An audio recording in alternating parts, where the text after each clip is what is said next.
I mean, early on, I was really focused on the materialistic aspect of wealth accumulation.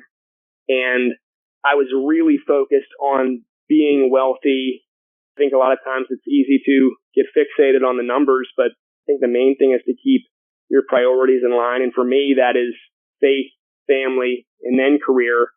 And many times throughout my journey, those things have gotten out of order, and careers jump to the head of that list. And I regret that. And I want to make sure that I don't do that anymore. And I would recommend that if you're focused on your benchmarks and you have your goals, you're going to hit them. You don't need to do it necessarily as fast as you might have in mind. And I think that slow and steady generally wins the race of life. You're listening to the Millionaires Unveiled podcast, where you'll hear the stories and interviews of everyday millionaires. We'll unveil their decisions, their strategies, and their current portfolio allocation. Now to your hosts, Clark Sheffield and Jace Mattinson. Welcome to Millionaires Unveiled podcast. This is episode number 242.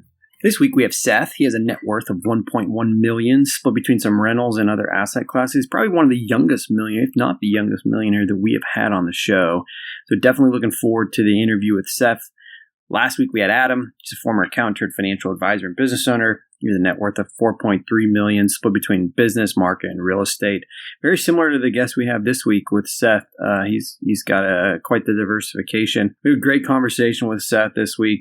He had some large, ambitious goals to get to a $20 million net worth and all sorts of passive income, and then has kind of retracted some of that and focused more on what's enough. And so we get into a great conversation with him about the journey that he's had from his goal setting to becoming a millionaire and now what his outlook looks like going forward. So without any further delay, let's get into the episode with Seth. Seth, do you want to just give us a little bit about your background and what you're up to now? Absolutely.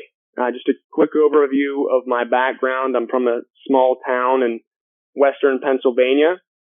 Grew up in a relatively, I guess you could call it lower middle class environment, very low financial literacy. Joined the military out of high school, was a fairly poor high school student. And after the military, became a real estate agent, found my way into banking. I'm currently a mortgage broker. Awesome. And what is your net worth today? Right now, just under 1.2 or around 1.19. Nice. Coming to do your $1 million holla. So yeah. How is the 1.2 broken up? Largely held in single-family residential real estate. Approximately $790,000 is in residential real estate. $85,000 of that being my primary residence. And then otherwise, I have approximately $180,000 in real estate investment trusts, about half private, half publicly traded, about $90,000 in index funds, 90% of which is stocks, about 10% bonds. That's international and U.S. based, and about $50,000 in a 401k, and about $50,000 in a single-family residential note. Okay, so you got quite the diversification. How did this strategy come about with where you've got things spread amongst so many different vehicles and accounts and you know, between bonds and stocks and everything else? Well, early on, as I mentioned, I was a real estate agent first, and I became a real estate agent out of the military really because I was so focused on real estate as an asset class. Rich Dad, Poor Dad was one of the first books that I read, and I had read Gary Keller's The Millionaire Real Estate Investor. And that's what really inspired me to get into real estate in the first place. So I was 100% real estate early on, and really I had the mindset of I want to have a lot of single-family residential properties and have a really high, I guess, my goal initially was 100 doors, $240,000 in passive income. But over time, once I hit about $600,000 in net worth, and this is just through ongoing sort of education in the personal finance space, I decided that was not necessarily a goal that was any longer interesting. And I really began to look into other ways to diversify. And while I still love real estate as an asset class and believe in it, My long-term goals have really changed in terms of the way that I want to construct a portfolio, and I want it to be a much more balanced, much more diversified portfolio. So has being a mortgage broker played a factor in some of the things that you've purchased and hold your wealth? Being a real estate broker has been an asset in terms of being an income driver, but in terms of my property acquisitions, I actually acquired all but one of my properties prior to becoming a mortgage broker. So with that being said, that was that's only been over the past 4.5 years. So, I mean, in terms of income generation, that's really built out the wealth. But the short answer is in terms of it getting me an edge on deals, no, not necessarily. But I do have only 2 mortgages. I have 6 properties, 2 mortgages. And those 2 mortgages are both 2.25% interest on a 30-year note. So, I mean, that's probably the distinct advantage of being in real estate finance. Yeah, totally. So why are the other ones paid off? I've always been extremely conservative. Me being conservative is probably the primary reason for the diversification and me sort of shifting my game plan a little bit. But my goal was always to have paid off real estate. I don't necessarily believe, and this is ironic because of my profession, but I don't necessarily believe in being highly leveraged. I don't believe in having a lot of debt, and I've always had the goal of being debt free eventually. So long story short, to answer your question, I would rather have 6 paid off properties than 20 highly leveraged properties, which is going to generate roughly the same cash flow. So in terms of cash flow right now, Seth, where are you at? How much do those 6 properties, 2 mortgages, so 4 are paid off? What's your cash flow there monthly? On a monthly basis, it's just below $4,000. So on an annual basis, it's about $38,000 annually in cash flow. That's great. And it's all single family, you said? Yes, all single family. 2 are condos, but essentially it's all single family residential. And around where you live or different locations? 5 properties in the Central Florida location, 1 property being located in South Carolina. And did you just start acquiring them one by one, like one every couple of years, or how'd you do it? So whenever I actually moved down to Florida with my wife, and my wife's been instrumental in this process too. She's sort of been a rock. She's a teacher, and that's a separate conversation, but we always sort of lived on her income. But when we moved down to Florida, essentially we moved down because my in-laws were retiring in Florida, and it was early in our career. We were sort of making a shift, and they sort of threw it out there one time where, if we wanted to do some house sitting, we could sort of scout the area and understand Central Florida prior to moving. So we took them up on that offer. I sort of reset my career. It was still in the early phases. We moved down, and our first property was a property that we saved up because basically we were saving rent. We had about $20,000 in cash in the bank at that point, and my wife and I purchased a $52,000 single family residence in the heart of Daytona Beach, and it generated roughly $900 a month in rent. Needed little to no work. Those deals just don't exist anymore. And how did you find all of these? Every property, well, I shouldn't say every property, nearly, and there was some buying and selling. So I'm at 6 properties now. There's been some turnover. I've top graded a little bit along the way, but almost every property was listed on the MLS. And there were a few that through sort of prospecting and through my network, I was introduced on a for sale by owner basis. And so you can tell a difference now when you're looking at properties versus when you bought these over the last, I don't know how long, 5 years or so? Yeah, first property purchase was in 2014. Okay, so 7 years. So you can tell a difference in what you're able to get and how much a property cash flows. Pricing's gone up, obviously. Oh my gosh. Yeah, it's gone up tremendously. I mean, that first property that I gave as an example, that was in the heart of Daytona Beach, $52,000. We ended up selling it maybe a year and a half, 2 years ago for about $120,000. And we did that a couple times with similar properties to sort of top grade from what you might consider like a D, maybe an A-B area. So I mean, right now, it's frankly, I'm in the market. I view properties every day, but I've pretty much, I made an offer on a property probably about 4 months ago. And from there, I just said, you know what, I'm just going to focus on diversification from now. It's really tough, with price to rent ratios to justify buying in the current market. And there's going to be a lot of real estate investors that argue with that. But for me, I mean, I'm just going to focus on diversification until I see opportunity for better deals. Yeah. And you're managing these all yourself? No, actually, and never have I managed them myself. From the very beginning, I had a property management. I have property management in place in both South Carolina and Central Florida. The goal has always been completely passive. Gotcha. So I hear 52,000 in a DC area in Central Florida, and that to me seems like a headache. Is it not? Yes. I mean, I have some crazy stories from the first couple properties just from visiting it. But I had a hostage situation in one of my Daytona properties. I had a shootout. I had a raid, and I was chased by a pit bull. In a couple of the early ones, I learned a couple really hard lessons. But then you what, 2.5 times your money when you sold it? Yeah. No, the return on those, whenever I look at the math, was ridiculous, because if we got into the property essentially all in, cash out of pocket for about $15,000 on my first 2 properties each, so $30,000 total, and they cash flowed $200 plus a month. So I mean, right there you're looking at like a 20% return, just cash on cash, and then the appreciation, the debt pay down over time. I mean, the returns were enormous on those first couple properties. So did you pay cash for that first deal, 53? No. So going back, as I mentioned, I had roughly $20,000 in the bank for the first deal back in 2014.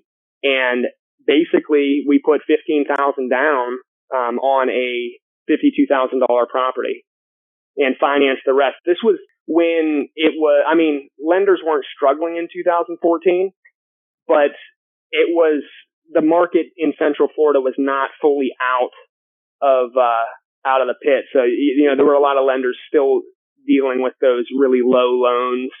It wasn't as hard as it is now. But it was a little bit more. It was a little harder to get one than in 2008, right? When that pit bull that was chasing you could have got that loan, probably. Right.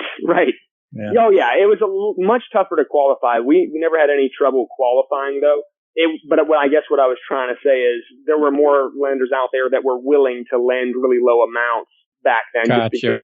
Whereas now the volume wasn't there. Yeah, exactly. Yeah, I gotcha.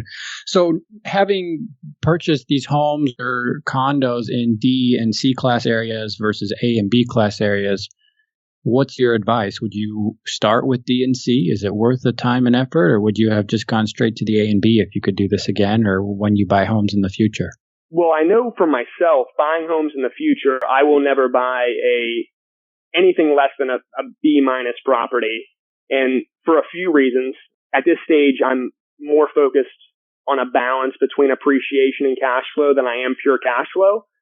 And I think that's a really specific question to whoever the investor is and what their circumstance is. But early on, I was making, I was making below average income. I was making like $40,000 a year. My wife was making $40,000 a year. And we always kept a good savings rate. Our savings rate's always been 50% or higher. But with that being said, I was focused on cash flow because I didn't want anything to go wrong. And those early properties, as tough as they were, I did have great cash flow. And I think that if somebody's relatively strapped in terms of, and not to say that we were strapped, we were very fortunate back then. I view it sort of as strapped. If you're focused on early in your investing career, I think those are great experience builders. And I think that it really sort of cuts your teeth for your investing career. So Seth, as you've gone through this journey, you've obviously built out quite the portfolio in real estate. You've got awesome diversification in the market, all sorts of exposure across all different types of vehicles. As you go forward in the future, you're pretty young right now. How do you think about, let's just say Seth earns his next dollars and the next dollars are going to get put towards investments. How do you kind of allocate that going forward, and what does that look like as you continue to build your portfolio? So I sort of view the journey, the wealth building journey, in really 3 phases. the beginning phase, I was far more inclined to take on leverage. And really, I didn't realize sort of how quickly the net worth was growing until it was around 300,000 to 400,000. And it was, a lot of it was due to fortunate circumstances.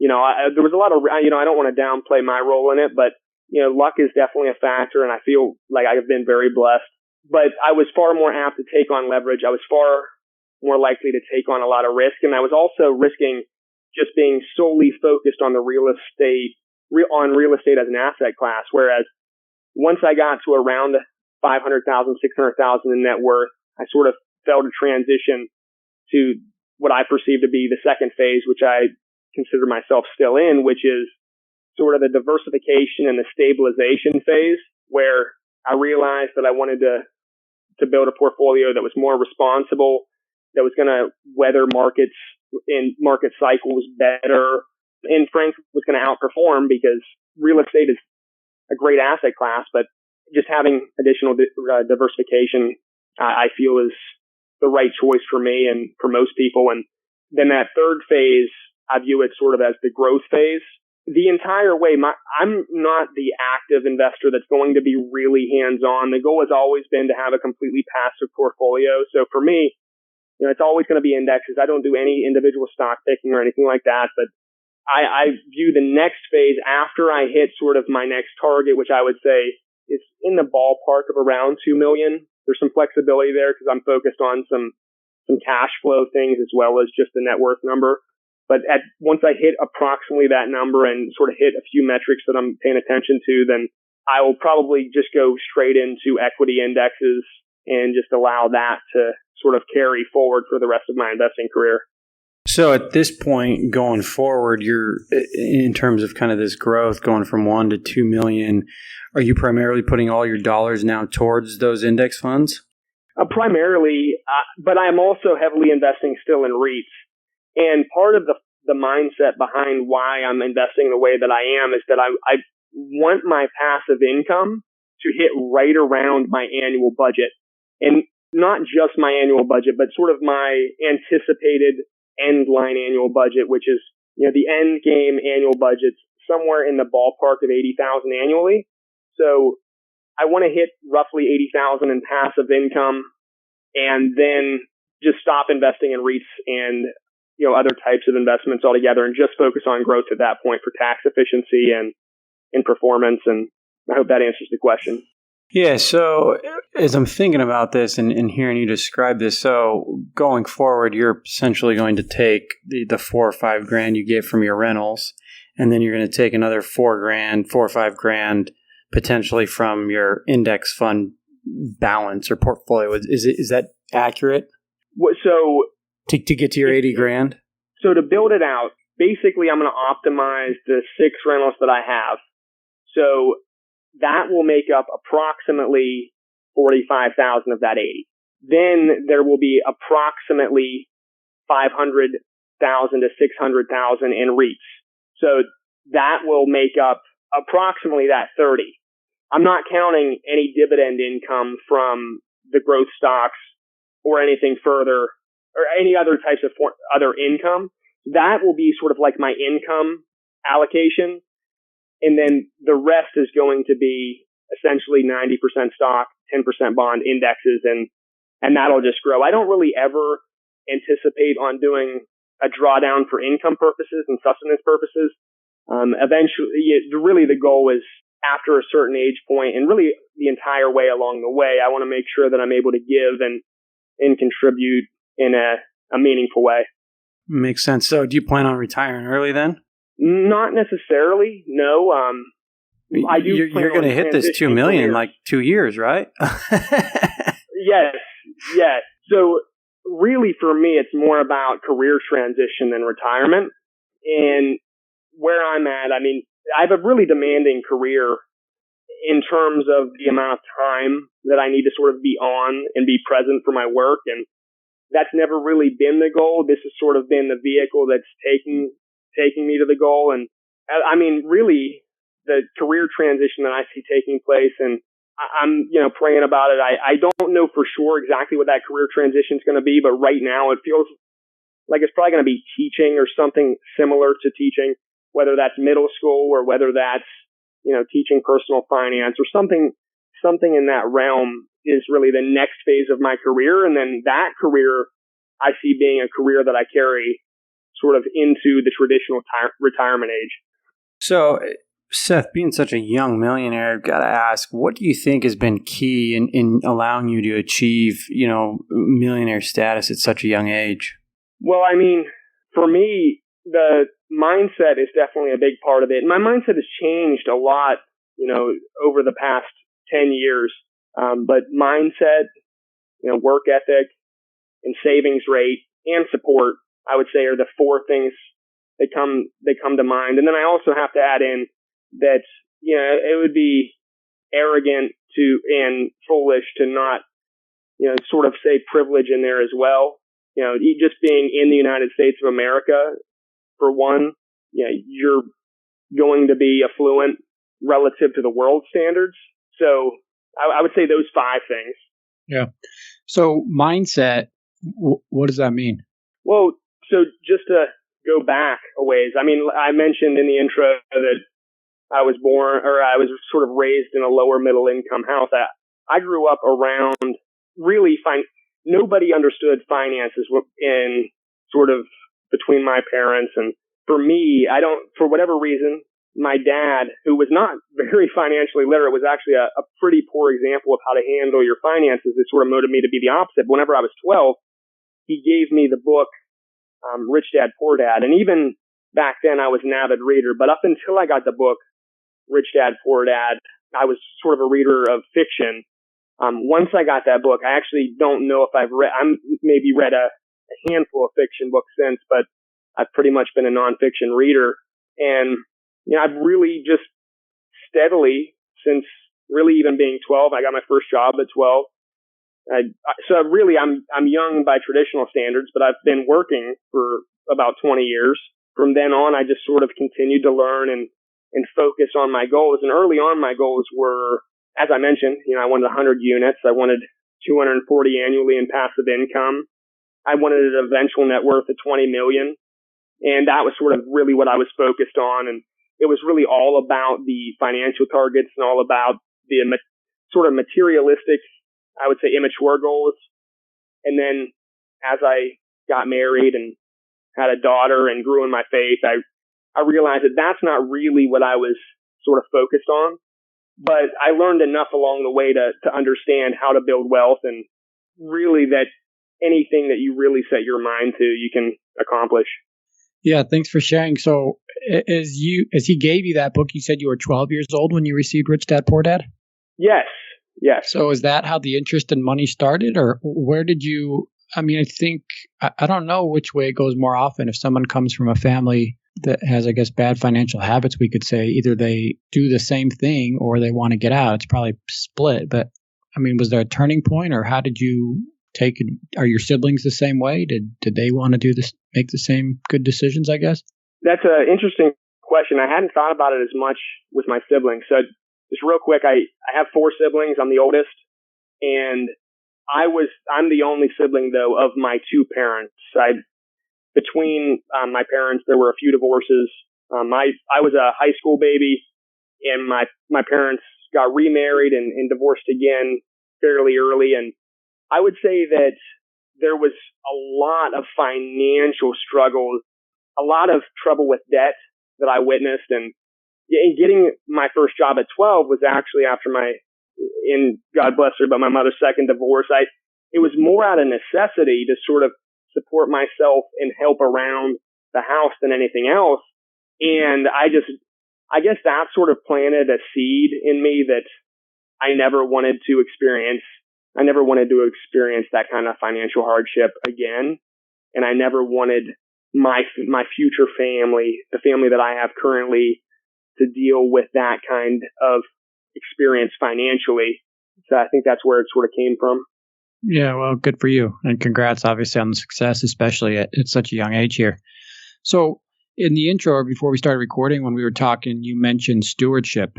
And how that's an important piece to you of the puzzle and being a good steward. Let's talk a little bit about what that means to you to be a good steward. Well, I appreciate you bringing that up. Honestly, regardless of your faith, I think there's a lot of different perspectives, and I think that one perspective that sort of pervades the personal finance community is one of ownership and entitlement and materialism to an extent. I think a lot of the reasons for the desire to have wealth stem around the things that people want. And, I'm still growing through this and I'm still dealing with some of this stuff. But I guess to answer your question, stewardship for me, it was sort of coming to the understanding that the resources that I have and the home that I live in, everything that, the income that I make, none of it belongs to me. And I'm really a manager for God, and that's my faith, and that I need to be responsible with my resources essentially because it doesn't belong to me, and it's another role. So I view my role as a steward very seriously. So I want to be responsible not just for my family, but also others and the causes that I support. And I hope that answers the question. No, it's good. So I guess the follow-up then would be is how do you decide which causes to support and how much to give to each? Because I think we've asked this a few times on the show, but there's so many places you can give and so much help, whether it's in your family, extended family, or communities or country. I mean, so many different things you could contribute to, both dollars and time. How do you decide where to allocate your resources, both time and money? That's something I'm still working through. But where I'm at right now mentally is I have more financial resources than I do time. That won't always be the case. As I mentioned, whenever I have a career transition, I anticipate having more time to give more through my time than I presently do. But in terms of the financial side of things, and again, this is something that I've grown through and am still growing through, but I mean, for me, prayer first. And then also it depends on, everybody has the authorities that they turn to. Some people will reference different books that are sort of their guidebook, but ultimately for me, it's the Bible. And if I'm really torn about something, I'll turn to the Bible, and not just the Bible sometimes, because sometimes it's really hard to interpret certain passages, but then also, different sort of authorities on the Bible or in different perspectives, different pastors, that type of thing, to see what they have to say about different passages. And for me, I mean, where I'm sort of at currently is, 10% to the local church. And it's not necessarily percentage based, but more needs based to causes like Compassion International. And then I'm also a founding board member for an organization called No Longer Fatherless, which is a mentoring organization very similar to that of like the Boys and Girls Club or Big Brother, Big Sister. Awesome. Well, good for you. So let me just go back. You mentioned to Jace that the goal is $80,000 in passive income, correct? So yes, roughly. You're at 36, you said, right? 35, 40-ish right there. You have $100,000 in cash. Do you say, gee, why don't I just go buy 3 or 4 more of these rentals and get to the 80? No, I don't. I mean, originally that was my goal, but I don't anymore because I don't necessarily believe. I think that the leverage part of my process and the cash flow part of my process with physical real estate is about done. I started to acquire more. I had 8 properties and I was planning to get to 10 and then sort of see how it felt. But I realized that I preferred the simpler approach. And I also, again, want to balance cash flow and appreciation.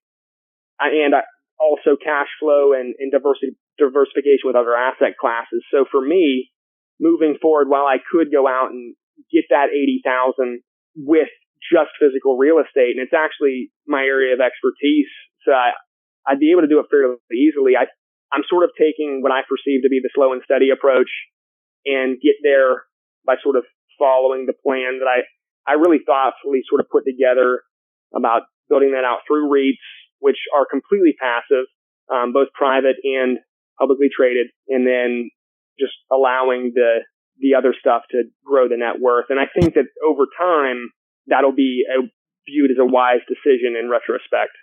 Yeah. Savings rate you mentioned. What has been your savings rate? What percent of your, let's call it gross, are you saving? So we've always had a 50% savings rate or greater. When my wife and I got together, we pretty much combined finances even before we got married. And we were in a position where she was an elementary school teacher and I was a real estate agent. And we actually at that point in time had comparable incomes, but mine was far more volatile. So we lived off of hers and invested and gave mine. And early on, I will admit the giving was not where it should have been, but that's how we started. So it was 50%. And from there, it's only increased. We really kept her salary as the guy the entire time, even through present day. She's now an assistant principal. She makes slightly more money, but my salary is still, and I made $330,000 last year. That is nearly entirely gone to investments and giving. Wow. Good for you. I'm sorry. I was going to say, so it sort of topped out at around 87% for a savings rate, but that was at the peak. 87% of your gross income, so pre-taxes? Pre-taxes, yes. Post-taxes, it would have been a lower savings rate, but that was at the highest. That was whenever you combine, and my wife now has done also, and this is fortunate, it's recent, but she's done some social media consulting. It's not going to be a long-term thing, but it's something she's doing right now. So our combined income was roughly $440,000, and the living expenses that we had, and we've raised our living expenses since, but at the time was roughly $48,000. So wait, let me just make sure I understand. So 440, you were saving $380,000? Yes, that's pre-tax. So you take taxes out of there, that takes a big chunk. I got you. Okay. The true savings rate was less, but yeah. I got you. Okay. So you're living off of 40, 50. Then you paid taxes and you took the rest. You saved or invested the rest. Exactly. Okay. So let me jump into some rapid fire questions here, Seth, and then we'll end with some words of advice. So you just mentioned spending. It's about, what is it now, $60,000 or so a year? Roughly $58,000 currently. Okay. And we talked about this a little bit, but income, what's been your range of household income? So the last year was one of our best years. That was the $440,000. It's sort of been a hockey stick curve though. Early on, it was really, hers has been consistent. I mean, she's ranged from 36,000 to 59,000. Mine has been fairly consistent, but it's sort of hockey stick. So my income ranged from 40,000 and really stayed that way, increasing slightly until I was about 26. 26, I made about 60,000. 27 made about 75,000, and then hit six figures, and then sort of hit 190, like 225, 330. It's really climbed that. Wow. And good for thank you. Yeah. All right. I'm going to ask you a few others, but I'm going to mix it up here. So how many hours a week do you work? Currently, and this is something that I'm sort of actively in the process of dialing back. I have an assistant who's actually my brother. Well, that's a different conversation, a different story, but it's a blessing. Very excited. That's one of the reasons why I opened up my own mortgage office, but I'm in the process of dialing it back a little. I'm currently around 55. At my peak, I was easily working 80 hours plus a week. Okay. How many hours of TV do you watch a week? I would say probably 3 hours. Okay. How many books do you read a year? I would say I probably average about a book a week. So probably in the ballpark of, 52 books, maybe 50 books a year. That's a lot. That's reading or audio? No, it's all reading. I actually get sort of frustrated. It's a pet peeve of mine when people say they read something and they listen to a 15-minute clip, or they, right. Anyway, that's my own personal pet peeve. But no, I do a lot of reading. That's something that was a hobby I got into as a kid. And a lot of people sort of ask, how do you do the reading? And for me, I think the big difference that I hear when people ask it is they're asking it as if it's additional work. Thing I'm trying to do. It's been the way that I relax and something that I do I really enjoy it. Okay, so what books do you recommend? Well, I mean, I have a little bit of recency bias because I'm thinking of the books that I've read recently, but in general, I mean, one that I would recommend right now is Money, Possessions, and Eternity. Yeah, that's somebody who really wants to be challenged and is faithful, but also takes finances very seriously. I mean, one of the early books that was really influential in the mindset piece of my journey was Think and Grow Rich. I mean, you're going to hear that a lot. Really, really recommend that. There's a few books that really changed my perspective as you go from, Rich Dad, Poor Dad, and then you read something like Vicki Robbins. I'm trying to remember the name of it right now. But the concept of her book, and forgive me, I can't remember the title off the top of my head, is The Concept of Enough.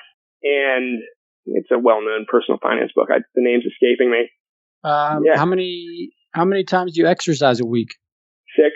Really? I get up at 5:15 every day, and I work out for about a half an hour, 5 days a week, and then on Saturday mornings I go for a run or a long hike.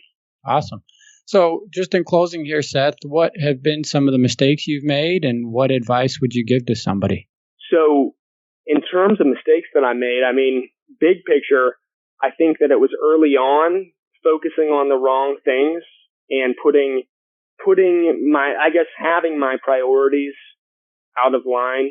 And that ties right into the advice. I mean, early on, I was really focused on the materialistic aspect of wealth accumulation. And I was really focused on being wealthy to have excess and to sort of live the lifestyle of the rich and the famous. And now I think about that, and it's something that I would never want. And in terms of recommending things, I would say that especially if you're sort of getting to that million, I think a lot of times it's easy to get fixated on the numbers, but I think the main thing is to keep your priorities in line. And for me, that is faith, family, and then career. And many times throughout my journey, those things have gotten out of order, and careers jump to the head of that list. And I regret that. And I want to make sure that I don't do that anymore. And I would recommend that, if you're focused on your benchmarks and you have your goals, you're going to hit them. You don't need to do it necessarily as fast as you might have in mind. And I think that slow and steady generally wins the race of life.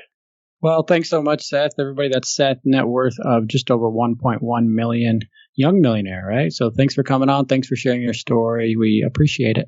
Thank you for having me. Humbled to be here. Thanks, Seth. Thanks for listening to the Millionaires Unveiled podcast with Clark Sheffield and Chase Mattinson. For more stories, investment opportunities, and information, check out our website at millionairesunveiled.com. See you next time when you'll hear from another everyday millionaire.